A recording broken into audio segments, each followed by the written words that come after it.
With housing prices and mortgage rates on everyone's mind in 2024, is it the right time for you to buy a house in Boise, Idaho? Join me as we dive into the latest market trends and get some expert advice.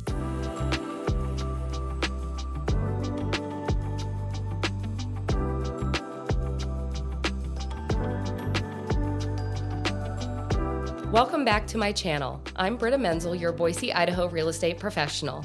And if you are not already subscribed, I want to encourage you before we get started to hit the subscribe button and don't forget to click the bell notification to make sure that you are updated every time that I release a new video. Today, we are joined by Tom Kirkmeyer, owner and loan officer at Fulcrum Home Loans. Thanks for joining us. Excited to be here. Thank you for having me. So today, we're going to be talking about what's happening in the local market, what's happening with interest rates, and we're going to go over the cost of waiting to buy your next home. Yeah, those are the questions I deal with every single day. I mean, every application I take, every phone call or update I do with agents is where are interest rates going? What's housing pricing look like? What's inventory look like? And is it worth buying now? Or should I wait a little bit longer and see where we stand in, a year from now, 6 months from now? So I guess we can start with what's happening in the local market.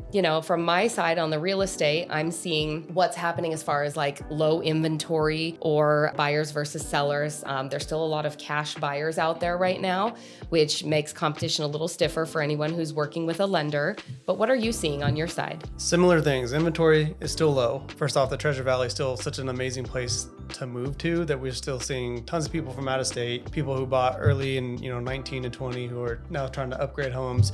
So there's still a lot of competition out there. Inventory is not super high. We're still a very big new construction area. So a lot of the homes we're seeing is from a lot of these builders, and the resale market's not quite, everyone's kind of on pause on that side, just trying to see what's going to happen within the market. So a lot of what we're seeing is still a lot of that new construction. And we were talking earlier about incentives that are being offered. Yeah, that's one of the major draws towards the new construction is these builders. They understand the market. They're not tied to the price of the home as much as somebody who's reselling, because typically if you're selling your house, you're trying to go buy a new house and you're trying to take as much equity as you can, where the builders have a better understanding of the overall market, and they're doing a lot of things to incentivize buyers to help with closing costs, rate buy downs, things like that. So builders are offering $5, $10, even up to $20, $30,000 in what we call seller concessions to help buyers kind of navigate those higher interest rates right now. And how does that help from the mortgage side of things? Yeah, I mean, seller concessions are based on loan product and down payment. So that's one thing people need to understand. And one of the things I always talk about is like how much you're putting down. A lot of times it's going to affect how much seller credit you're even allowed to get. But you can lower your interest rate 1%, 1.5%. You can cover your closing costs, all of those things,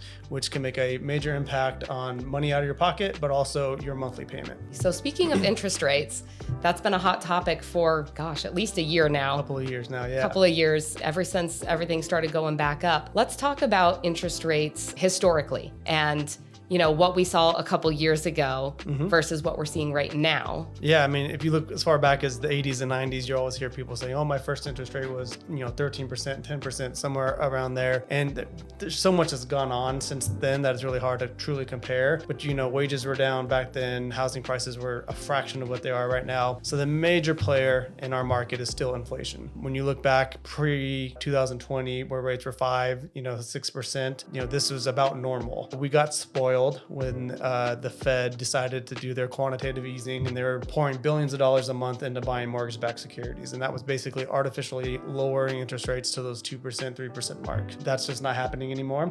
And as inflation has gone up, the Fed has gotten aggressive about trying to fight inflation, and that's why we've seen mortgage rates go up in the last, 2 years or so. And we'll probably never see those 2-3% interest rates again, or at least that's what I hear everybody saying. Inflation is the key. Inflation is the driver of all these things.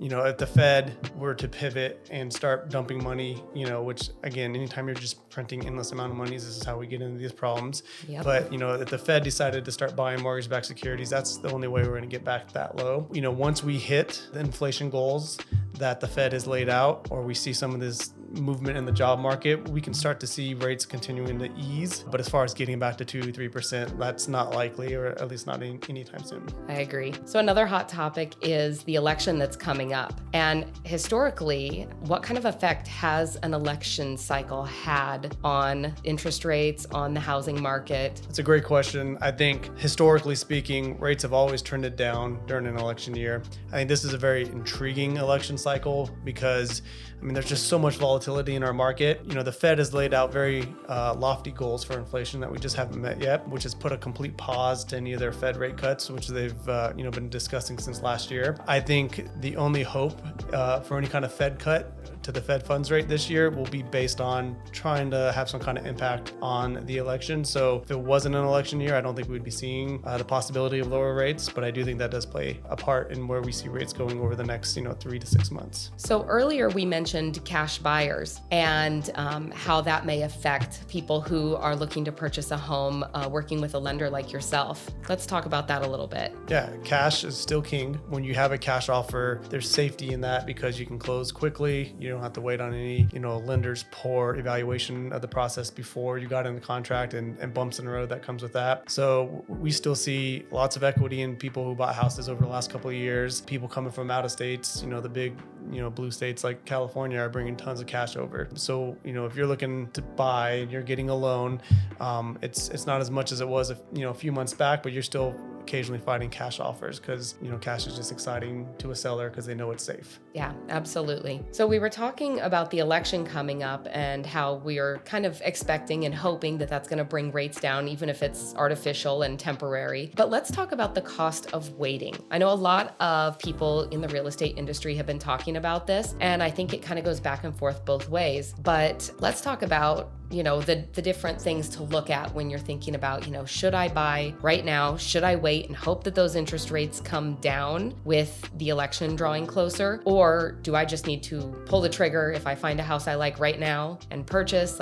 Yeah, those are all good questions. And honestly, these are questions I hear every day on the phone. I think it's important to kind of see all sides of that because one, when rates go down, obviously we're seeing more money going towards principal. We're seeing hopefully lower payments. The dichotomy to that is when rates go down, purchase power goes up. And also everyone else who's been waiting on the sideline, hoping for rates to go down, they're going to jump back in the market. I forget the exact stat, but there was something that said on a poll that was taken and 30% of eligible buyers are all on the sideline waiting for rates to go down. So when rates do go down, you're going to see an influx of 30% more people out there trying to buy homes. So it's a challenge, and I think everybody's individual picture is going to dictate whether it's smart to wait or not. Because if you do wait and your house is $30,000, $40,000, $50,000 higher because there's bidding wars or equity's just growing naturally, your payment's going to be about the same as it is now with higher rates because technically you're getting a better deal on the house now, but you never want to put yourself in a bad position where you can't afford those payments. So,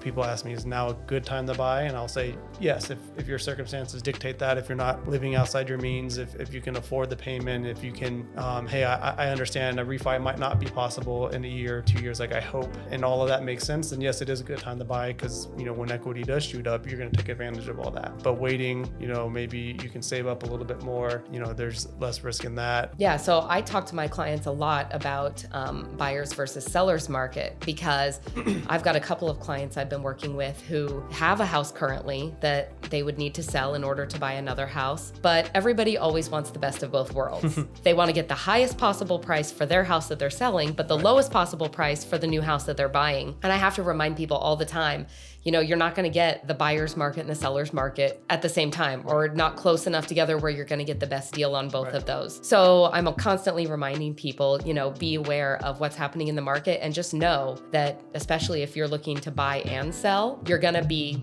on the side you don't want to be on one of those two. It's tough because, if it's a seller's market, you're going to get, more bids on your house. We've seen what seems like a seller market for so long because even with rates going up, just the inventory shortage hasn't really produced like a true buyer's market. But on the flip side, if it's a buyer's market, you're going to get people lowballing, offering, asking for credits, whatever it is. So you're not going to get as much for your house as maybe you think you should be able to get. So it's a challenge because nobody can time out the market perfectly. So you just have to be comfortable.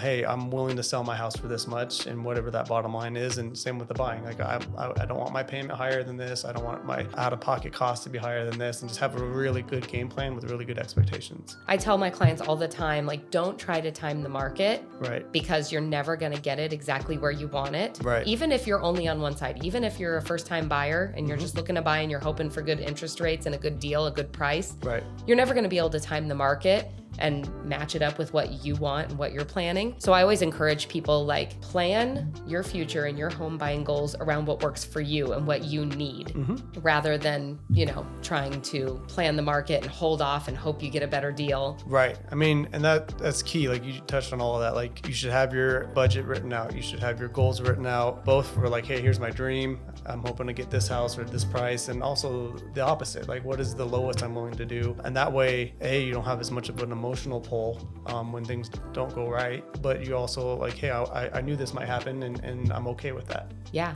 definitely. So I know a lot of people in the industry talk about the cost of waiting. Sometimes we talk about like the equity you lose by not buying. Let's say you are thinking about building a new construction house, because there's a lot of new construction in this area, but you think, you know what, I want to wait. Hopefully interest rates will come down a little. Then I can build my house for a little bit less, not spend as much. What is the cost of waiting when we look at equity? I mean, on average, we look at past data to predict future outcomes. We're seeing 3 to 5% pretty steadily year over year on equity in your home. People kind of, we got spoiled with the low interest rates. We also got spoiled with the massive equity gain, and people are always looking for that home run. But in reality, if you buy your house and hey, I'm going to live here for the next 5 to 7 years, we'll just know that 3 to 5% is about average. There was an article that just came out a couple weeks ago, and I can't remember who it was, but it basically predicted the average median household value in Ada County now, which is around $515, and in 2030 they're predicting the average house home to be about $800,000. That's again if current growth rates and building rates continue and rates play nicely. There's still a lot of equity to be had out there. Again, you don't want to bet on that, but you gotta know, hey, 3 to 5% is likely, but there's still potential of being in such a good area that we'll see a lot of growth. And I know a lot of people in the real estate industry try to use this cost of waiting and talking about the equity you'll lose and all these different things to kind of encourage people towards like, let's find you a house now, let's make a deal now. But when is it a good time, especially in your experience when you're working with these people and helping them figure out what they can qualify for? When is a good time that they actually should wait? It's all about living within your means. If you're in a position where this payment is going to stretch you beyond what you're comfortable with or beyond what is wise, because you don't want to be house poor, you don't want to have to sacrifice all other aspects of your life. Although real estate investing is, in my opinion, the best way to go, but you also need to be smart about it. So if this payment is stretching you too far, not allowing you to pay off your other debts in a timely manner, jeopardizing food on the table, all of those things, I get a lot of questions of like, hey, we're recently married, but we want to have a baby and my wife's going to stay home for at least a little while. Well, then let's tailor your budget around what that income would look like if you're just a single, income family. So just having a really good idea of here's our 3 to 5 year goal, where everything is. If it makes those pieces fit together, then we can make this work. And if it doesn't, then it might be smart to, sit out for a little bit longer. I know I've heard a lot of people talking about like, oh, just buy the house. You can refinance later if the interest rates come down. But I always tell people, like, if you can't afford the payment, don't buy the house hoping those interest rates are going to come down, because there's no guarantee of that. Right. And so I do think it's really important to be extremely aware of your finances and what you can afford, and being realistic about that too. I know in me and my husband's relationship, I tend to be the dreamer who has all these big goals. Right. And he is what I affectionately call my dream killer.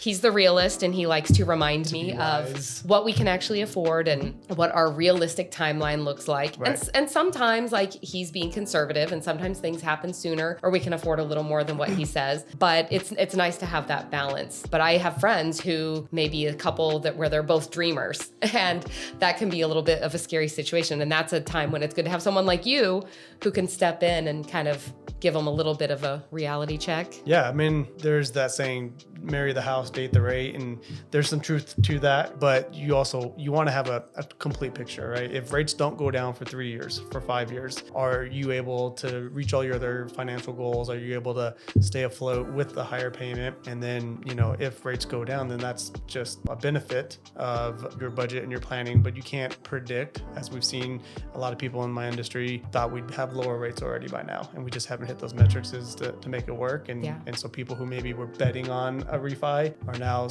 suffering a little bit longer because they weren't prepared for that. Yeah, absolutely. I know I've heard a lot of people saying for a while, we're expecting rates to go down in the next quarter. And then the next quarter comes and rates haven't gone down. They're like, well, it's been pushed back a little, but we still think they're going to come down. And it's like, we always use the phrase, like, nobody has a crystal ball.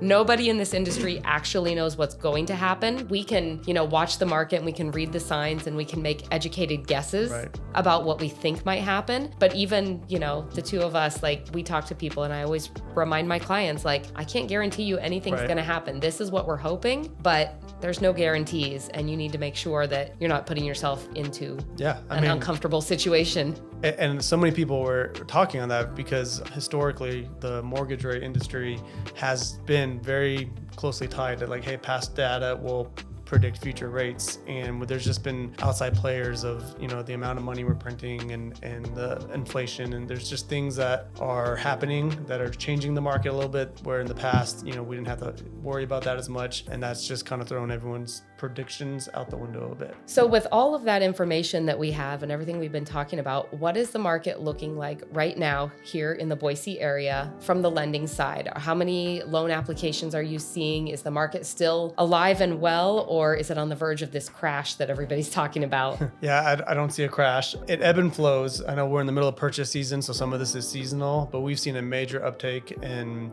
applications, housing, closings and stuff like that. So where maybe towards the beginning of the year, when the Fed first started kind of postponing these Fed cuts and rates kind of like aren't coming down as fast as people thought, it was a bit slower in the March and April time period than we were hoping. But right now we're taking more calls, we're taking more applications than we have at any point this year. Yeah. So it is still busy. People still want to know if they can qualify. And we do get a lot of people who are just kind of kicking the tires to see where things are. But we also have a lot of deals going right now. If you are thinking about possibly buying a house in the Boise, Idaho area in 2024 and you have more questions, I'm going to include contact information for Tom and myself down in the description. Feel free to reach out to either one of us, and we're happy to answer your questions and help you figure out if this year is a good time for you to buy.